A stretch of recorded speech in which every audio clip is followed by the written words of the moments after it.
ওই সাথে ভালো ঠিক আছে।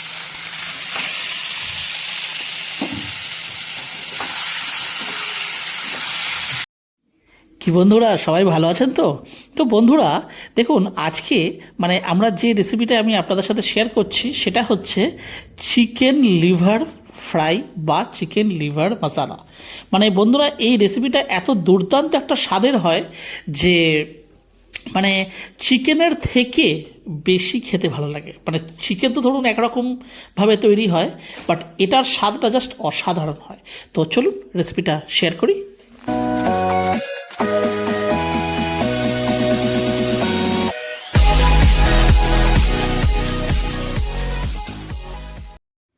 তো দেখুন বন্ধুরা, এখানে নিয়ে নিয়েছি আমি মুরগির লিভার, আর এই যে মানে মুরগির মেটে, আর এগুলোকে ছোটো ছোটো মোটামুটি টুকরো করে নিচ্ছি। আর কাটা এখনও আরও বাকি আছে। তো বন্ধুরা, এটা রান্না করতে লাগছে দেখুন, পেঁয়াজ নিয়ে নিয়েছি জুলিয়ান কাটিংয়ে, আর এখানে নিয়ে নিয়েছি টমেটো, এটাকেও নিয়েছি টুকরো করে, আর সামান্য একটুখানি ধনেপাতা লাগবে, আর কিছু গুঁড়ো মশলা লাগবে। এই যে এটা লাগবে অ্যাকচুয়ালি আদা রসুন পেস্ট। তো রসুনটা এই দেখুন আমরা এখানে দিয়ে বেটে নিয়েছি। এর মধ্যে রয়েছে বন্ধুরা আদা রসুন আর কাঁচা লঙ্কা মানে বাটা। তো যেহেতু বন্ধুরা পরিমাণটা খুবই কম আছে, তো সেহেতু নিয়ে নিচ্ছি ছোট্ট, দেখতে পাচ্ছেন, একটা কড়াই, আর নিয়ে নিচ্ছি সর্ষের তেল। তো বন্ধুরা, প্রথমে যে কাজটা করতে হবে, যে সর্ষের তেলটা যেই গরম হয়ে যাবে, আমরা এর মধ্যে দিয়ে দেবো জিরে আর তেজপাতা, ব্যাস এটাই লাগবে ফোড়ন।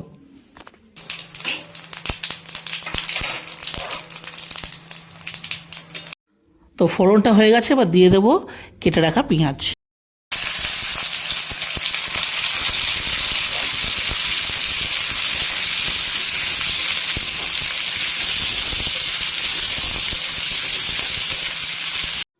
তো বন্ধুরা দেখুন, এখানে পেঁয়াজটা তো ভাজা চলছে একদিকে, আর একদিকে এই যে মেটে যেগুলো আমরা এনেছি সেগুলোকে ছোট ছোট করে টুকরো করে আমরা কেটে নিচ্ছি, যাতে এটা আমাদের রান্না করতে একটু সুবিধা হয়।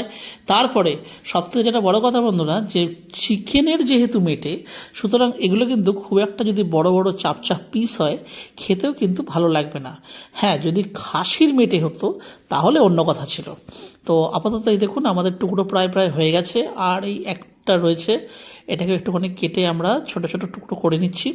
আর বন্ধুরা, এই মেটের সাথেই রয়েছে দেখুন মুরগির হৃৎপিণ্ড। তো এগুলো এই যে দেখুন আমি আপনাকে দেখাচ্ছি একটা পিস। এদিকে বন্ধুরা আমাদের মাথায় রাখতে হবে যে পেঁয়াজটাও কিন্তু ভাজা চলছে, তো সুতরাং মাঝে মাঝে পেঁয়াজটাকেও কিন্তু একবার করে চালিয়ে নিতে হবে।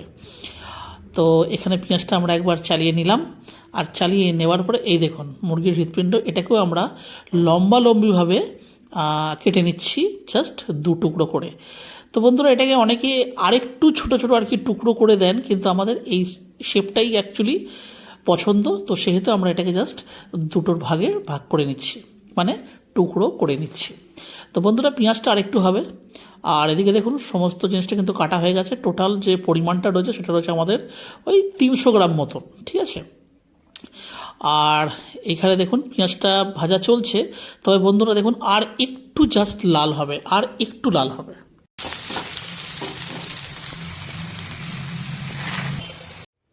তো বন্ধুরা ফাইনালি দেখুন আমাদের পেঁয়াজটা কিন্তু লাল লাল করে ভাজা হয়ে গেল। এবার দিয়ে দিচ্ছি আদা রসুন আর কাঁচা লঙ্কার পেস্টটা দিয়ে, এবারে আমাদেরকে এটাকে ভালো করে এর সাথে একটু কষে নিতে হবে। আর বন্ধুরা, এতে কিন্তু আমরা এখনও অবধি কিন্তু কোনো রকম কোনো জলের কিন্তু ব্যবহার করিনি।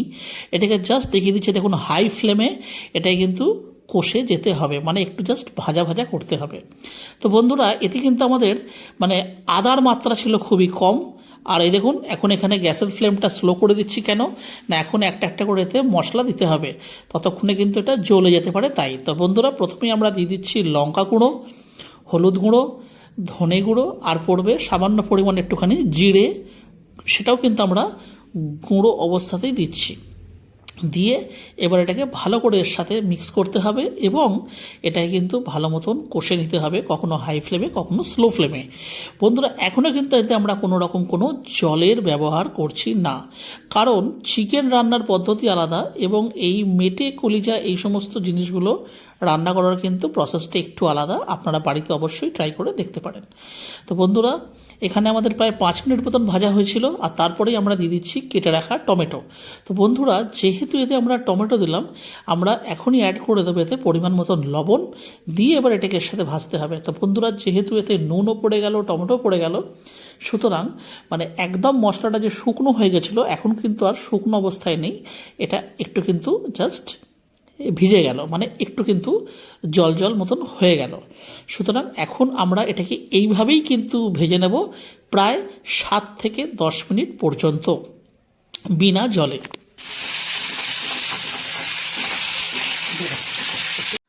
তো বন্ধুরা, মশলাটা দিয়ে আমাদের প্রায় 10 মিনিট মতন ভাজা হয়েছে, আর এই সময়তেই আমরা দিয়ে দিচ্ছি দেখুন কেটে টুকরো করে রাখা। বন্ধুরা, এগুলো কিন্তু ভালো করে কিন্তু আমাদের ধোয়া আগে হয়ে গেছিলো। ধোয়াটা যদিও আমরা কিন্তু আপনাদেরকে দেখালাম না, মানে শুধু শুধু ভিডিওটাকে লেন্দি করলাম না, তো অবশ্যই এটাকে ভালো করে কিন্তু গরম জলে কিন্তু ধুয়ে নেবেন। আর এই দেখুন, দিয়ে এটাকে ভালো করে এর সাথে করতে হবে মিক্স। আর বন্ধুরা, এটা কিন্তু খুব একটা বেশি কষার প্রয়োজন হয় না, দেখুন স্লো ফ্লেমে রয়েছে, আর জাস্ট এটা মিক্স হয়ে গেল, দিয়ে দিচ্ছি ঢাকা চাপা। তো বন্ধুরা দেখুন, এখানে 10 মিনিট এইভাবে রইল, আর এইবারে দেখুন ঢাকনাটা সরিয়ে দেখাচ্ছি কি অবস্থায় রয়েছে। এই দেখুন, সুন্দর কিন্তু একদম কষা চলছে, মানে কষা চলছে ইন দ্য সেন্স আমরা এটাকে ঢেকে রেখেছি কী জন্য, যাতে একটু সফট হয়। আর এই দেখুন, গ্যাসের ফ্লেমটা একটু হাই করলাম, করে এটাকে একবার ভালো করে একটা মিক্স করে দিতে হবে। তো বন্ধুরা, যেহেতু এটা এখন শীতকাল চলছে, সেহেতু এই ফান্ডাটা এখন আমরা করছি কেন, মানে এটা যদি অন্য কোনো সিজনে হতো, এটা কিন্তু ভালো মতনই গরম থাকতো। তো দেখুন, এখানে কষাটা মানে বেশ ভালো মতনই হচ্ছে, আর এটাকে খুব আর বেশি নাড়াচাড়া করব না, তাহলে মেটেগুলো কিন্তু ভেঙে যেতে পারে। জাস্ট তলা থেকে জাস্ট আমি যেভাবে চালাচ্ছি ওইভাবেই একটু জাস্ট আপ অ্যান্ড ডাউন করে দিয়ে, আর এটাকে বন্ধুরা আরেকবার আমরা দিয়ে দেবো ঢাকা চাপা। এই দেখুন, ভালো করে এটা কিন্তু বেশ ভাজা ভাজা মতন হয়ে গেছে বন্ধুরা, যা সেন্ট বেরোচ্ছে কি বলবো। তো বন্ধুরা, এখানে দিয়ে দিচ্ছি এখন জল, কেন না এটা এর থেকে বেশি কিন্তু আর কষা বা ভাজা কোনোটাই হবে না। বন্ধুরা, এখানে আপনারা একটা প্রশ্ন আমাদেরকে করতেই পারেন যে তাহলে যদি এটা জল দিয়েই আমাদের করবার ছিল, তাহলে এতক্ষণ আমরা মানে শুধু শুধু টাইম নষ্ট কেন করলাম। বন্ধুরা, একটা বিষয় বলি, যে কোনো জিনিস একটু ভাজা ভাজা হলে না তার স্বাদটা অন্যরকম হয়, আর যদি শুধুমাত্র জলে ফোটে তারও স্বাদ কিন্তু অন্যরকম হয়। তো দেখুন, এখানে এটা গ্যাসের ফ্লেমটা স্লো করে দিলাম, এইবার এটা ফাইনালি পড়ে যাচ্ছে ঢাকা চাপা 10 মিনিটের জন্য। তো বন্ধুরা, 10 মিনিট আরও হয়ে গেল, আর এবার দেখুন তুলে দেখাচ্ছে, দেখুন ওয়াও। তো বন্ধুরা, এখানে জাস্ট আরেকবার এইভাবে চালিয়ে নিতে হবে, যা এটাকে ইনশিওর করার জন্য যেন না তলাতে লেগে যায়, দিয়ে আবার ঢাকা দিয়ে চাপা দিয়ে দিচ্ছি, আর স্লো ফ্লেমেই থাকবে আরও 5 মিনিটের জন্য। তো বন্ধুরা, আরও 5 মিনিট হয়ে গেছে, আর দেখাচ্ছে এই দেখুন, বন্ধুরা দারুণ একটা সেন্ট বেরিয়েছে। দেখুন, গ্যাসের ফ্লেমটাকে হাই করে দিচ্ছি, রান্না কিন্তু হয়ে গেছে। আর যেহেতু এটা একটু ড্রাই হয়, মানে শুকনো শুকনো, সুতরাং এতটা জল রাখবো না। দেখুন, মেটে কিন্তু গলে গেছে, আর একটা হৃৎপিণ্ড, এই যে একটা টুকরো দিচ্ছি, হার্টের টুকরো, এটাও কিন্তু গলে গেছে। সুতরাং রান্না কমপ্লিট। এই সময়তে বন্ধুরা আমরা জাস্ট হাই ফ্লেমেই এটাকে এইভাবেই চালিয়ে নিতে হবে জলটাকে শুকোনোর জন্য। তো বন্ধুরা, নুনটা আমরা একটুখানি টেস্ট করলাম, যেহেতু এটা কষা হবে, এতটা জল হবে না, সুতরাং নুনের পরিমাণ একদম সঠিক আছে। এইবারে খালি আমরা এটাকে ভালো করে একটুখানি শুকনো করে নিচ্ছি, আর তারপরে শুকনো হয়ে গেলেই আমরা এতে দিয়ে দেবো গরম মশলা গুঁড়ো আর ধনেপাতা কুচি।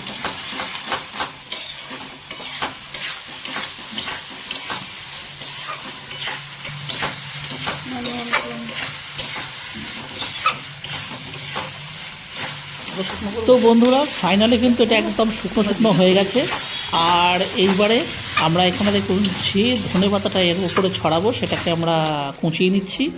এই দেখুন। তো বন্ধুরা, যেহেতু এখন শীতকাল, এখন একদম টাটকা ফ্রেশ ধনেপাতা আসছে, এত ভালো সেন্ট কি বলবো।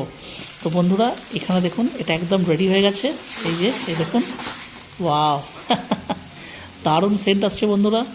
তো বন্ধুরা, এখন আমরা এর উপর থেকে ছড়িয়ে দেবো আমাদের বাড়ির তৈরি গরম মশলা। এই দেখুন, আপনাকে দেখে দিচ্ছি একটু কাছ থেকে।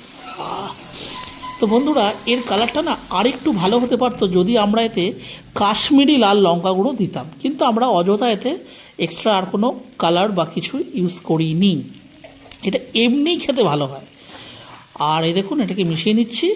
মিশিয়ে নেওয়ার পরে এর ওপরে দিয়ে মানে ছড়িয়ে দেবো ধনেপাতা কুচি। এটা কিন্তু একদমই অপশনাল, আপনারা চাইলে দিতেও পারেন, আর যদি আপত্তি থাকে তাহলে নাও দিতে পারেন। তবে আমি ইনসিস্ট করবো একটু ধনেপাতা কুচি দিলে কী হবে, মানে স্বাদটা তো খুব ভালোই হবে, প্লাস একটু মানে ডাইজেশনেও কোনো প্রবলেম হবে না। কারণ বন্ধুরা এটা কিন্তু মুরগির মাংসের মতন মানে 2-4 পিস বা এরম ধরনের ঠিক খাওয়া যায় না, মানে অল্প খেলেই হয়ে যায়। তো এই দেখুন একদম রেডি।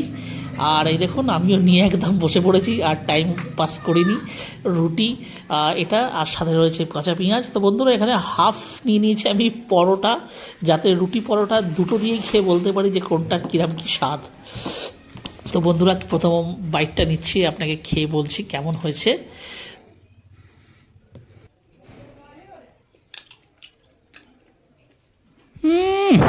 দারুণ হয়েছে বন্ধুরা, ফাটাফাটি ফাটাফাটি, মানে দারুণ হয়েছে।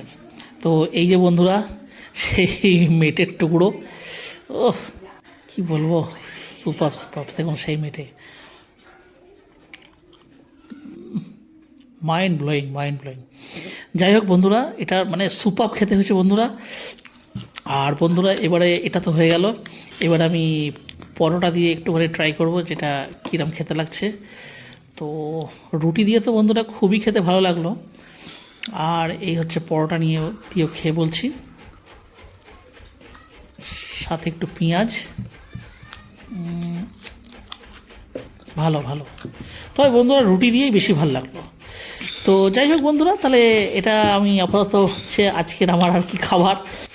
তো বন্ধুরা তাহলে আজকের ভিডিওটা তাহলে আমি এখানেই শেষ করছি। যদি আজকের আমাদের এই রেসিপিটা আপনাদের পছন্দ হয়ে থাকে তাহলে অবশ্যই ভিডিওটিকে একটি লাইক দেবেন, আর চ্যানেলে যদি কোনো নতুন বন্ধু এসে থাকেন তাহলে চ্যানেলটিকে অবশ্যই সাবস্ক্রাইব করে আমাদের পাশে থাকবেন। তাহলে আবার দেখা হচ্ছে অন্য কোনো ভিডিওতে অন্য কোনো রেসিপির সাথে।